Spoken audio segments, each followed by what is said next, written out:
Le mot vient d'être redit, il avait déjà été dit précédemment par mon collègue Pierre Cordier. Il y a une sorte de honte ici devant ce qui est en train de se passer. Et puis au-delà de la honte, il y a une incompréhension totale. On est incrédule devant votre décision. Sur un sujet pareil, qui touche à l'humain, vous nous répondez juridique. Vous avez une commission dite des affaires sociales, mais elle la porte plus son nom, cette commission.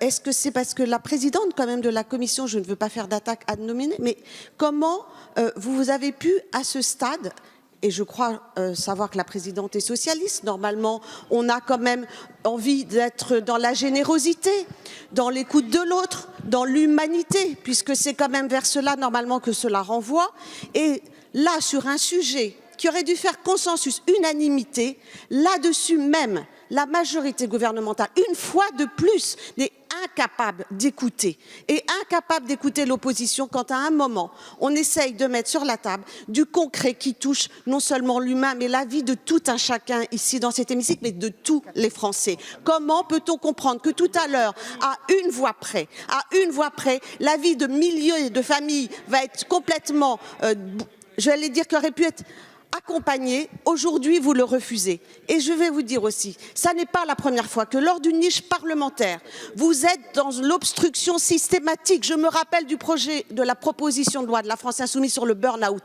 Même là, si nous n'étions pas d'accord avec l'exposé des motifs, au moins nous étions d'accord pour discuter du sujet. Eh bien là, vous fermez toutes les portes. Eh bien, je pense que vous n'allez pas sortir glorieux de ce texte et de l'image que vous donnez de la majorité gouvernementale et du mouvement En Marche dans sa totalité. Merci.